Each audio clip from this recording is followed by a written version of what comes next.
here, and I got with me the main guys in charge of what some people consider the start of the boomer shooters, New Blood Interactives, Mr. Dave. How do you say your last name? Oshry. Oshry. That's right. It all works. I was close enough, Yeah. and yeah. So thank you so much for joining us, and yeah. So first of all, just that title that some people see you guys as what kind of started the boomer shooters was Dusk and all that. How does that make you feel that you've been labeled with that? Yeah, I mean, it feels good to own a subgenre, so to speak. It all really started back when we were working on Rise of the Triad, the Oh reboot yeah. that we did back in 2013. That was kind of the first, when the cycle came back around to Hmm. before then, shooters were modern military shooters, hiding behind things to regain health, loadouts, Yep. only holding 2 weapons at a time. And that kind of Oh peaked with Duke Nukem Forever literally having yeah. those mechanics. It was like, really? Duke Nukem when Yeah. you can only hold 2 weapons? They ended up patching it out. Thankfully. But then, Well, so they we did, patched in an option. They patched in an option to yeah, at least have 4 weapons at least. yeah. We did Rise of the Triad 2013 with a company called Interceptor, which is now Hmm. Slipgate 3D Yep. Realm. And that kind of led to, it was funny because Rise of the Triad 2013 and Shadow Warrior 2013 actually started Hmm. development within a month of each other, and that kind of kicked off like the rebirth of retro shooters. And obviously there was a new Wolfenstein games, a new Doom games, Hmm. Oh and yep. then around 2018 we came out with Dusk, Hmm. and then after Dusk it was Dusk, Ion Fury, a Medieval, Ultra Kill. Oh yeah. It There's just tons, the there's swarm. and there's just been heaps of them now. And it's become its own little subgenre, and that's subgenre, subnugaret genre. Subgenre. You have the And boomer that's shooters.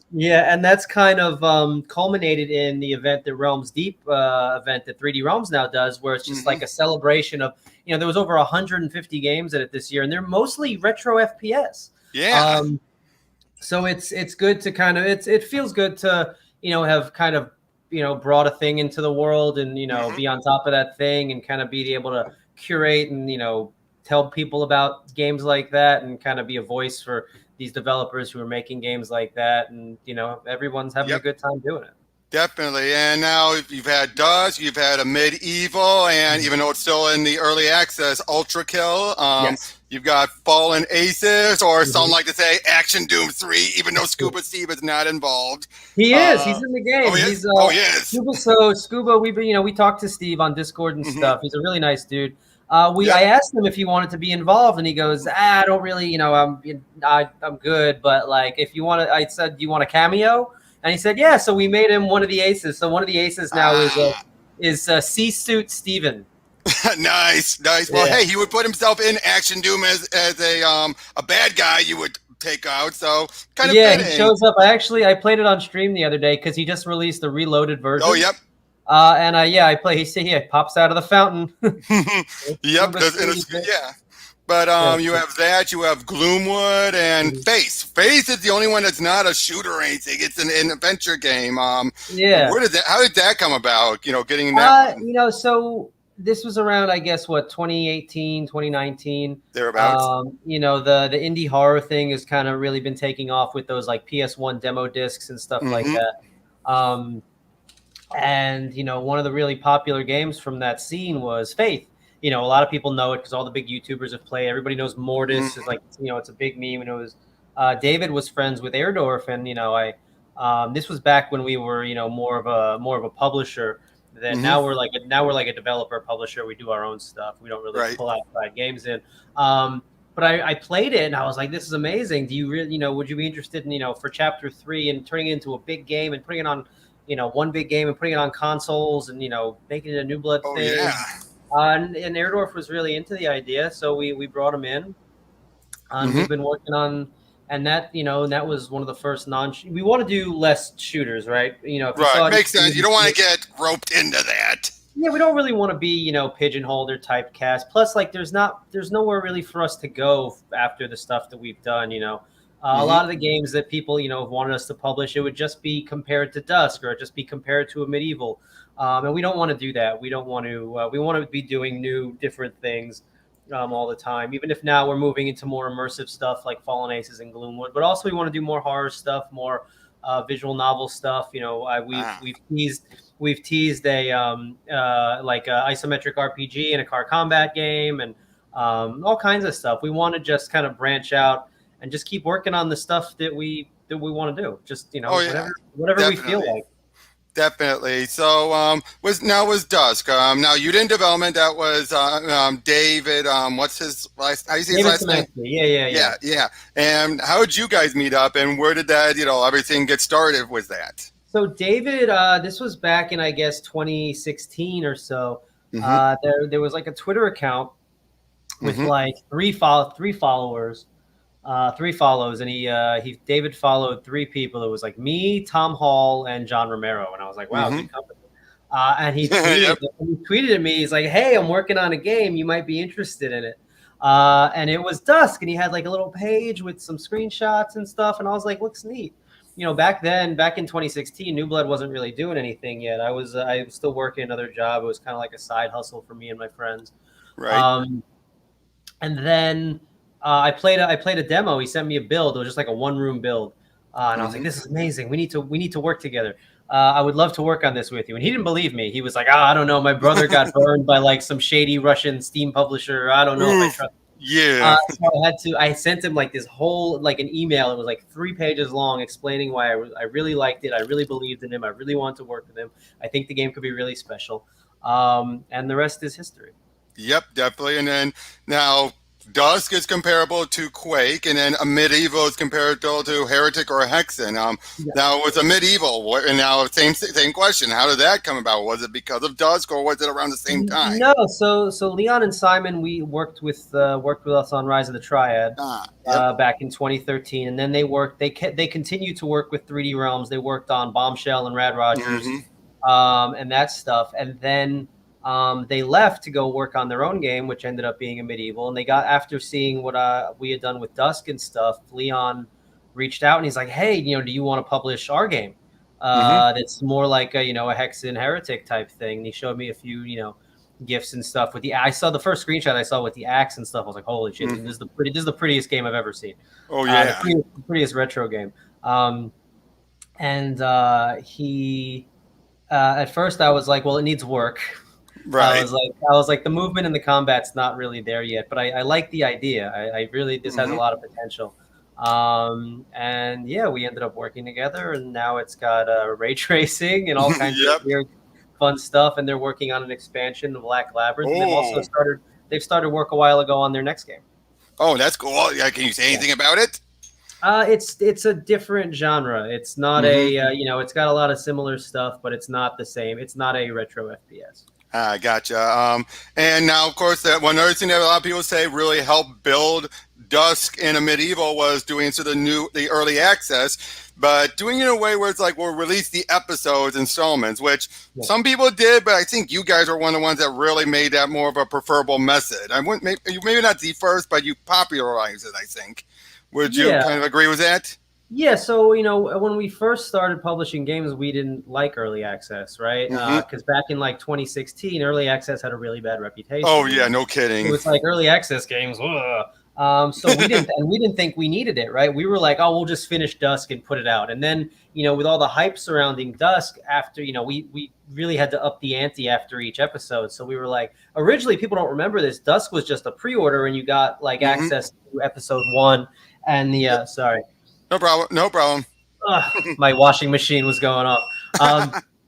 We're working from home here in lockdown. Understandable.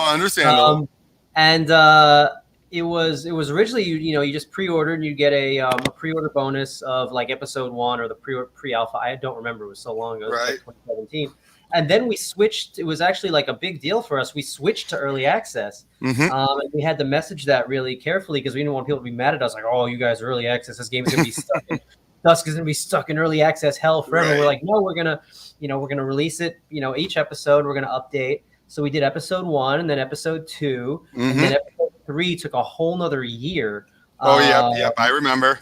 Yeah. But we really, it had gotten to the point where the hype was so, we really had to stick the landing, right? It had to be perfect. And Exactly. we nailed it. And then with the medieval, since that model worked, we did the same thing. We did early access where we released episodes 1, 2, and 3, and then we released one episode at a time, 4, 5, 6, 7, and then the full game. Right. And now the same thing, and it's a really good way to release games because you get feedback as you develop the game. It's like, here's this part of the game. You guys like it? Cool. Here's this part of the game. You like it? Which is what it should be. Which is what early Yeah, access that's what should have early been. access is supposed to be, right? Yeah. And then by the time the game comes out, it's good. There's no surprises. You know it's good because people have been playing it. Exactly. So then with Ultra Kill, we're doing the same thing. Originally, we wanted to do Ultra Kill by acts, right? Act 1, Act 2, Act 3. But it got to the point where it had been taking so long because Hakata mostly works by himself with Peter and then the artist and stuff. There's like 4 or 5 people that work on Ultra Kill, but Hakata puts it all together himself. Right.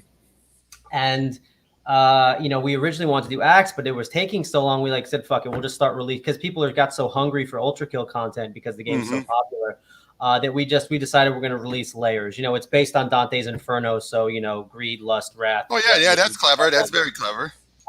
So we did the first 3, and then we just released greed, and then the next one will be wrath. We tease that at Realms Deep, which will will be underwater and stuff. The river Styx, right? And that's working really well for Ultra Kill. So you can't paint with a that wide of a brush, but if you do early access that way, it really allows you to make rock solid games. Unless you don't listen to people after they play each part. Yeah, but now with Fallen Aces, good lord, after that game, what happened a while ago on Steam where, they made a big deal about the demo being released, and then you guys were like, oh no. Yeah, they so we submitted for, this is actually the third, we actually submitted for the new one in October. It was actually that was the second time. We submitted for the one in February and then pulled it. And then we submitted for the one in June because we thought we were going to have the demo ready. We almost did, but just wasn't quite ready. So we pulled it. Makes sense. But I guess we didn't pull it soon enough to not be in the marketing materials. But nobody at Valve told us we were going to be in the trailer for the thing. Right. So I was that is kind of blowing up. Yeah. Yeah. So I felt bad and stuff. But when the demo comes, it'll be solid. We didn't want to put out. We didn't want to put even though it's just a demo, we want our demos to be as solid as anything else we put out. Oh, definitely. We've got really high standards for our stuff. Like the Gloomwood demo, even though it's really old, we still, and it doesn't even look like the game anymore. We still keep it up there because it's a really solid representation of how the game feels. So yeah. So it's Fallen Age is going to go into early access, or is that going to be when it's done? No, that'll probably be early access as well. We'll start getting the the levels and stuff in, the chapters or so it is. It's kind of structured like a noir film. Right. And same with Gloomwood, it's going to be structured by districts. Early access works for us, especially on PC. It's a great way to get feedback and a great feedback loop on the games to make sure that they're good. We don't need to rush games out for money or anything. We hate money. So we just take our time. And I try not to do release dates because every time we've ever done a release date, we had to push it. We announced that Dusk on Switch was coming last Halloween, and now it's coming, a whole year later. Yeah. And I could definitely take after my interview with Stephen Kick, how I'm still getting people, why didn't you rag on him for the System Shock remake? And because it's hard. Making games is hard, especially stuff like that. I don't, me and Steven go back a long ways. We're buddies, and they've got a hard job doing the, working with these old IPs because not only do you have to, remake these games and please new fans, you have to please all these old fans of these games that have all these expectations. Big time. And if they're not 100% perfect, they just give you so much shit. In Blood Push Supply, if the Dynamite bundle, if 1 pixel is off when you're throwing it and the fucking animations don't interpolate right, people write threads about how many people complained about any of those other Z Doom port or the Z Doom source port renditions of Blood? People will always complain about those guys, it's not good. And then they finally get this. I don't envy Steve and Night Dive in their position, but they do an amazing job. The Quake, they do. They just did Quake. They did Doom 64. Hopefully they can. They're just juggling a whole lot of stuff. There's no and I appreciate Steven, him making it very clear that no crunch. He wants no crunch, and that's respectable. But unfortunately, so many people are so used to, like I said on that interview, I don't know if you saw it. So many No. people are so used to the end result of crunch that they don't realize what avoiding crunch would entail, meaning a lot longer. So Yeah, and anyway, especially with the pandemic and all that, and I know they work remote. But mm-hmm. yeah, but System Shock isn't just like it's not just like a little Kex reboot of Power Slave or anything. You know, it's not Oh just Kaiser. It's not just Kaiser. You know, bringing the game up to modern. It's a whole ass game. It's a real yeah, video game. So it's like nothing they've ever done before, and it's gone through a lot of iterations. So like, you know, people just need to wait. yep. Now, You know. which of the other boomer shooter games have you played? I mean, do you play games lately, or have you been Yeah, so? I Yep. try to play like all of them, and I get sent. You know, people send me all of them. You know, they want New Blood to publish them and stuff, and I'm like, listen, we don't publish anymore, but I'm happy to play your game and give you advice and tweet about it if I like it. So Mm-hmm. obviously, you know, Hrot is one of our favorites. Everybody loves Hrot. Hrot's really good. Which some of the other ones have I played recently? I played like a ton of the Realms Deep demos. Head On just got Oh yeah, I love Head brought an On. update. Yeah, thick orc mommy. Uh, Yep, Easy Doom FPS. So that just got like it's like a sequel, but it's part of the but it's it's like a free part update. two. Who knows how many episodes it's going to be? But yeah. Yeah, Head On's really long. Oh What yeah, else did he I? just added to the first episode. That's why I was Yeah. like, okay, new game. Wait, what's this? What is this? But yeah, what else did I play? Project Warlock. Oh So I yeah, didn't really Project Warlock 2. So I didn't love the first one. oh A really? lot of people like the first one, but the second one is so much better. I like Oh it a yeah. lot better. I'm a big fan. I backed it on Kickstarter, and I've been tweeting about it a lot. I've been playing the demo. So the new Project Warlock 2, really, really looking good. Looking forward to that one. I don't know. I am Fury. I've been replaying through because I can't wait for Aftershock. Even though Yeah, now that's I going to be was next year. surprised. I was surprised that has the Aftershock wasn't. I was really expecting it to come out at Realms Deep Next year, but apparently. yeah, but I guess they're still working on it. Sulaco, yeah, that's probably the best looking GZ Doom game of all time. Mm-hmm. They're doing stuff in that engine that I don't think has ever been done before. That looks really cool. Oh, yeah. Also, it's funny because it looks like it looks like Ion Fury. I know the devs have gone back and forth. Is it Shelly? Yep. But yeah, that's definitely one to look forward to. I was playing a new one that's coming out, Beyond Sunset. Last night I was playing a demo. That's like a Strife, so it's like an RPG built in GZ Doom. So if you remember Strife, where you can walk around and talk to NPCs and stuff like that. Oh yeah. So it's like that, but cyberpunk. That's looking really cool. There's so many. Yeah. Well, another one I played that's a GZ Doom is Vomitorium. I believe Vomitorium, yeah. Scumheads, yes. So he made Shrine and Vomitorium. Yep. Very, very unique art style there. Very nice, especially the other one, what's it called? I'm looking at. Yeah, that one. Especially the second one being in this entire first-person adventure instead of it's more like a Metroidvania. Yeah, exactly. Same as kind of like a Strife type deal. But yeah, he does really good work, Scumhead. And a lot of those people come from they're Doom modders that now that you can sell GC Doom games, like they're making full-on games, and it's really cool. It's just really cool to see what you can do with that engine. The Doom engine never dies. Yep. Although the guy who did Head On has made it clear there is some unfortunate stuff, like you can't do Steam achievements. That's not going to go to consoles. It's one of those bummer things that you're like. There's definitely limitations, but hopefully those guys can upgrade to stuff like Unreal and Unity and stuff. Yep. So it's just that they're able to. The fact that they are able to get those games out there now and sell them and make money off of them is really cool. Yep. So, what other genres are you into besides shooters? Like adventure games or anything like that? So everybody knows I like classic CRPGs.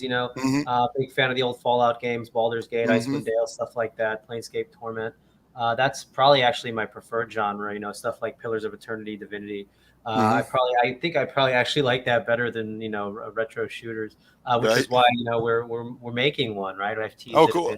Yep. Teased Divinity 3, shown some screenshots and stuff. That explains why you were in Wasteland 3 as a cameo. I'm in Wasteland 2 and Wasteland 3. I think. Yep. And because I know the guys at Exile, and I've talked to Brian a bunch over the years. So I really like I like RPGs. I really like Bethesda games. You know, I like those open world explory, you know, type Yep. things. I've played way too much Fallout 76. It's good now, I swear. It's good. It's really good. Okay, Better than that's good four. to hear. It's better than 4, but that's not saying much. Yeah, that other than that, I play, you know, a lot of shooters. I play, you know, some modern shooters as well. I really like the Metro games. Oh yeah, I'm a big Metro fan. I want to play Chernobylite. I'm really looking forward to Far Cry 6. I liked 5 a lot. I can't wait for 6. Yeah, it looks really slick. They just released a bunch of gameplay. They clearly spent like a lot of time between 5 and 6 on the next gen stuff, and like, there's a lot. It's just, it looks really, really. I am very ready to take back Not Cuba from Not Gus. Yeah. You know, it looks really good, and I liked 5 a lot more than a lot of people. I kind of fell off Far Cry because 3, you know, 3 was great, but it was really like a Ubisoft game. Like, here's a giant map with like a billion things to do. And I didn't finish it. Repetitive things, unfortunately. And it's funny. So they've really streamlined it once they got to 5, where like the map was smaller and there was more, you know, like everything you do was kind of like, you know, more interesting. 4, I completely like almost skipped 4. I think I started it and then like I think a lot of people fell off Far Cry at 4. And then with 5 and New Dawn, they've really introduced a lot of new stuff. And with New Dawn, they introduced a lot of like RPG elements and different, you know, repeatable outposts and stuff like that. And I think they're bringing a lot of that over to 6, which looks really cool. So I do like, you know, people think I only play like retro shooters. I do play modern stuff. I do play modern stuff as well. So yeah, big Metro fan, big Far Cry fan. Doom Eternal, of course. Which of course. Doom Eternal falls under I think that falls under a boomer shooter, even though it's modern. It has the feeling of it. It's definitely, you know, you get to carry a lot of weapons and move really fast and stuff like that. Yeah, love Doom 2016 and Doom Eternal. I'm hoping, you know, I liked the first Wolf reboot in the Old Blood. I didn't like Wolf 2 that much. And the less said about Youngblood, the better. Yeah, we don't talk about Youngblood, but hopefully, listen, Machine Games is very talented. They just put out a new Quake episode, which was really, really good. Dimension of the Machine. I finished it on stream the other night. It was really good. It had some high points and also some low points, but overall, like, really good. What do you expect? Yeah, amazing, like really amazing geometry and, you know, level design and visual. I give him props though for doing very good storytelling. At least was the first one was New Order and Old Blood.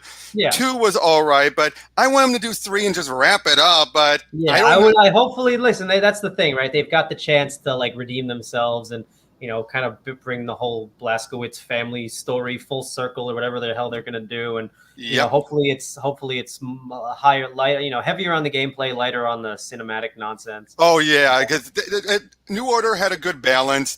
Yeah, I get New Colossus. Two just kind of went up its own ass and around the corner. It was really silly. Yeah.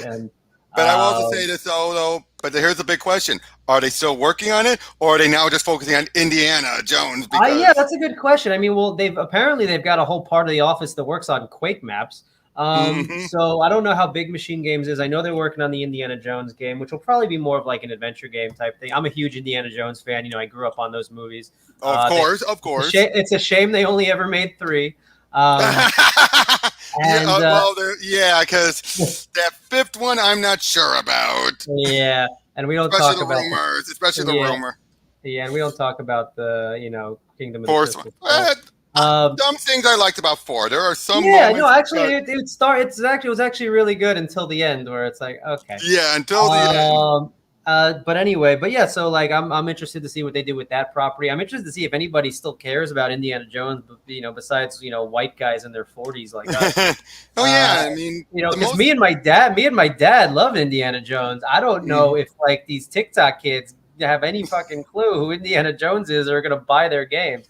Maybe you should stream Fate of Atlantis. Maybe you should stream that and see how people react. I love Fate of Atlantis. Fate of Atlantis is my favorite LucasArts game, 100%. It doesn't get talked about as much. You know, everybody talks about Day of the Tentacle, and I really used to love, you know, point and clicks. You know, I was a big Leisure Suit Larry fan back in the day. Oh, don't get me started on the recent 2 because they're great. They're really good. They're good, but the second one felt like, if you saw Colossus was up his own ass, it felt like 2 felt like they were. Yeah, it was a little bit. It was a bit. I didn't. So I played the first Crazy Bunch one. The wet dreams don't dry or whatever. And then I saw the second one. It looked like it had a lot of like social media jokes and like stuff that was kind of dated already. And let me just put it this way. Larry, they'd have it be, he's finally become PC, But because of that, we got to make every other guy around him even more unscrupulous. And it's like to the point where they bring in a Tingle guy from Legend of Zelda, but he's a kinker, like very much into kink. And it's like, oh yes, it's like, really, you really know how to date that is, Tingle? Really? Yeah, the first one it was funny, and it was PC and woke, but it wasn't like cringe. I was actually really impressed with the first new Larry. I haven't played the second one, but I've heard it's not quite as good, and they kind of went too far with some of the topical humor. But listen, the fact that a bunch of random Germans picked up the Leisure Suit Larry license and made a good new Leisure Suit Larry that's essentially Leisure Suit Larry 8 was felt very good to me. And give the finale. The new one actually does give him a finale because he finally gets married. Oh, does he? Finally gets laid. Yeah, I remember at the end of 7, he finally gets with the captain and the clamshell. And then Larry 8 was supposed to be Larry in space. That's what Al Lowe and those guys were always teasing. So yeah, I was a big adventure game player back when I was a kid. But everybody always talks about like the Dig and Full Throttle and Day of the Tentacle and stuff. But for me, it was Fate of Atlantis. That was I think. It was really, and I always never understood, like, make that the next indie movie. Yeah. Just make Fate of Atlantis. Exactly. Everyone said that. Everyone said that. It's right there. It's a great story. And what's a bigger archaeological discovery than fucking Atlantis? And then having Atlantis be, these guys did themselves then. You think through Sophia, is this great utopia? Oh, no, it was a hellhole. It was, they were all deity. And then, of course, like, I don't know, the Nazis get there first because it's Indiana Jones. Would have been great. It's great. Instead, they, I don't know, Shia LaBeouf and aliens and Crystal Skull. Yeah, I mean, no, interdimensional beings. You remember? I think it'll be interesting. I played. There was indie Tomb Raider ripoff games. Yeah. That was Infernal Machines. That one was fine. Shut Sophia, and you had Russians. I'm starting to hate these guys. I love that line. Yeah, it was pretty good. But I'm interested to see what the hell Todd and Todd's executive producing because he's like a big indie fan, which is cool. I don't know what kind of game it's going to be. I assume it'll be an adventure game. I doubt it'll be a first-person shooter. I mean, it could be. A first-person adventure. First-person adventure would be good. First-person adventure with a whip and a pistol. Yep. But so we'll see. If they are doing Wolf 3, they have to be working on Wolf 3. Oh, yeah. I hope. As far as how long they've been in between, Wolf 2 and now, they better been working on something. Yeah, well, they did Youngblood and Cyber Pilot, and obviously those underperformed both critically and sales-wise. So they probably put it on the shelf for a little while and went back to the drawing board to But I hope they're working on Wolf 3, and I really hope they pull it off because I love the rebooted. I love the idea of the rebooted Wolf series. I love BJ. I love Brian Bloom as BJ. I could listen to him read the dictionary as BJ. It'd be great. And I love a lot of such a personality to him that you didn't need from Doomslayer. Even though Doomslayer, you finally get a bit of a voice. It's what you expect, but for BJ, I really like the rebooted BJ, and I like a lot. I like a lot of the characters that they've got in there and stuff. So there's definitely potential for them to stick the landing with 3. And I hope they do. I really hope they do. I hope they do. But chances are, here's what I say. Given what they already set up in Youngblood, I hope we start off with BJ taking out Hitler at the beginning because they made it very clear he's already dead. And then we do a time skip, which leads to BJ going back in time and everything, to fixing everything. Because they pretty much wrote themselves into that corner. That's the only way to resolve it. I mean, if they bring it all back around to the original Castle Wolfenstein, that'd be very, very cool. Yep. And it kind of, I'm all for. Listen, they've already shown that they can go completely off the rails with the storytelling. So why not? It's a video game. Go nuts. Who cares? Someone want to say hello? Hey, what's up? Hey, it's me. Yeah, it's the Twitter guy. It's me. Hi. Yep, but as far as now, here's the big thing. We already know about was Indiana Jones and Machine Games. You have James Bond at IO Interactive. Yes. If you were to be, if you wanted someone to bring you a IP to work on, something that would fit that retro style, or whatever, doesn't have to be a shooter. It could be anything. What IP would you want? Condemned. Oh, really? Yeah. So the guys are really big fans of Condemned. Mm-hmm. And I think we'd work really good in that style, kind of that first person melee. Oh yeah. That crazed hobo simulator. I think so. Yeah, I think we don't really I've kind of set a rule that we don't want to work with classic IPs, for the reasons we want to just keep doing new stuff. Hmm. But if there was one, the one we always say is Condemned, that or Twisted Metal Black. Oh, Twisted Metal, Yeah. nice. Yeah, because I would say it was Condemned. One, I wish two would be get a PC port. That's one thing I told Steven. Yeah, it's They it's so said, Sega. I think Sega owns it all, and Sega's very weird with mhm, stuff. So it's you never. yeah, You never know. yeah, but again, that because that first one was really good. The second one, well, I will say it's not as good as the first one, except for the bear mission. The Yeah, bear yeah. in the cabin. Everybody talks about the bear. Yeah, that bear was just like a crud, crud, crud, crud, crud. But yeah. So what any other genres besides the CRPGs or whatever you'd want to get into doing or Yeah, we developing? talked about car combat, like I said, like Yep. Twisted Metal Black. We're working on some prototypes there. We've been doing some visual novels. Working on a Oh fake yeah, yeah. You visual did say novel. that. You did say that. Yep. We've got Kyle is famous. We also teased a top-down shooter. A twin Hmm. stick top-down shooter that's going to play really good on Switch. We've been Yep. working on Dusk that for a bit. 82. Dusk 82, yeah, which is we're gonna try to put that on Game Boy Advance, which will be really cool. I also really Hmm. want to get it on that Playdate, Oh, which we think nice. would be really cool in black and light, and like use a little crank to shoot. Yeah, it reminds me of those Um, old Apogee games, like some of the real old ones, like yeah, like Panzer. I was Sorry. thinking of like stuff like Biomenace and Duke. Oh yeah, that too. But I was just thinking about specifically. There was one called I don't even remember what it is, but there, Paganitsu, Oh yeah, Paganitsu, Paganitsu, Pagan. yeah, yeah, yeah. Yeah, it kind of I gives don't me know, that vibe of Paganitsu. ask Apogee about that. They just rebranded as like the new Apogee. Yeah, Um, but again, I think we're writing. That's about all I've had to talk to you about. I thank you so much for coming on. yeah, So, no worries, man. oh, sorry, sorry. Someone actually has a good question. Yeah. Any plans to do Any any story? plans to do a story-driven game? Yeah, a lot of people think, where's this new wave of like Half-Life style shooters, right? Yep. That takes a lot of work and scripting and stuff. Whereas retro FPS, you just have to build cool levels and do little bits of storytelling. A VO line here, a bit of text on screen there, and that's enough story. Or like end episode, you do a big text scroll like Doom. Hmm. You defeated the two big badasses. Exactly. Which we can get away with stuff like Dusk and a Medieval and Ultra Kill. In order to do like a Half-Life style game, which is on rails or on a Hmm. rail, you really need to up the budget and up the ante with the scripting and the cutscenes and stuff like that. It's doable. There are some games like that that are getting there. Maybe we'll see. We have a lot of different approaches. Like whereas like I like a good story driven shooter. I like Raven. Raven never made a bad game, but I love Oh stuff. yeah. I love stuff like Singularity. And even I liked Quake 4. I really like, Oh obviously yeah. Quake Half-Life. 4. Yeah. Yeah, I liked Black Mesa. And like I said, I really like the Metro games, but the Metro games have a lot of hand holding and cutscenes. Um, and Cinematic action game would be good. yeah, That could and be kind of. David and Dylan are like on the exact opposite page where they prefer something like Stalker and they don't like Metro because Metro's always like literally pulling your hand into a cutscene, and they're like, I just want to play the fucking game, and they like much more open ended stuff. So we'll see. I think we definitely, we make whatever the hell we want, and right now our focus is obviously finishing up Dusk and a Medieval content, getting the ports out.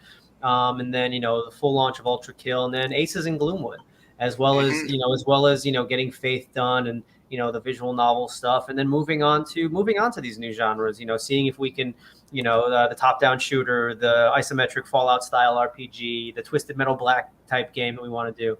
Our dream at New Blood is to make one game at a Mhm. time. Right Oh now yep. Yep. Yep.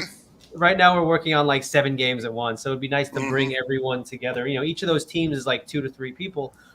It'd be nice to get like all of us. New Blood's like 30 people all in, but like 15 core people. It'd be good to get like that 15-20 core Yep. working on one game. So if that's a cinematic story driven shooter that comes out in 2035, maybe, but we'll see. Yeah. Now the actually now we're thinking about the isometric shooter that could have no. I don't. I know. Sorry, I was thinking about a CRPG like Fallout. Never mind. I keep mixing that up with like Yeah. isometric. No, wait, no. Yeah, because if you do a CRPG, that would also be a lot of story too. Like Because that's what you Yeah, expect from those games. yeah, a lot of a lot of writing and talking heads. It's like a Fallout style game, so you'll have big clay heads that talk to you and stuff like that, like in the original games. Mm-hmm. But yeah, that's different than like a Half-Life style game. We'll see. Where nothing is off the table for us. We've been successful enough now that we don't really have to worry about anything than just working on the stuff we want to work on. So we're Yep. having a good time. We're having a Yep. good time. Oh, the fighting game on the table? No. No, No. no, no. We absolutely. Oh man, I do not want to make a fighting game. I do not want to deal with fighting game fans. There Yeah, are, those guys are so particular when it comes to, yeah, like, and like, do you juggle or no juggling, things like yeah, that. You're and like, name any indie fighting game that's been really successful. It hasn't, Skullgirls. yeah, Skullgirls did pretty good. And them's fighting herds. And them's fighting herds. Those two. And Brawlhalla, which Brawlhalla, is yep. but Brawlhalla is literally it's Smash, but with for on Steam, because Nintendo they do what Nintendo don't. But no plans to do a fighting game. I have absolutely zero interest. Okay, that's perfectly fair. What with sports? Would you do for sports, or is that like a Monopoly? Yeah, I'll do a remake of Bill Lambier's Combat Basketball. How about that? Oh yeah, I can. One of my favorite Super Nintendo games. Or Murder Ball. It would have to be really silly, like NBA Jam or Combat Basketball and stuff like that. But yeah, or there's a lot of that stuff already exists. We did our first game that New Blood tried to make was a VR boxing game that was like Punch Out. Yep. And I would love to make a Super Punch Out style game. I love. Oh yeah, you don't see that. Punch Outs. Yeah, Super Punch Out's probably one of my favorite games of all time. And I'm back in 2014, 2015. Our biggest fear was that Nintendo would announce a new Punch Out, and they still haven't done it. Which is so weird, especially with the Joy-Con and everything like that. But you would think, especially because that's a lot better than the Wii remote. It's like because you have the two, you're like boom, boom, much better, sensitivity and everything. So but yeah, nothing is off the table technically. All right. So anyone else got any more questions to ask? Anything at all? Because otherwise. Again, thank you so much for doing this. It was very great to have you on. Keep up the great work, and I cannot wait for everything you got down the pipeline. I'll be honest, Fallen Aces is the one I'm looking forward to the most because of that action to appeal. Yeah, the demo we're gonna try to have out for the next Steam event in October, but don't quote me on that. Okay, okay. No, I won't. But again, thank you so much, and anyone out there, have a good night.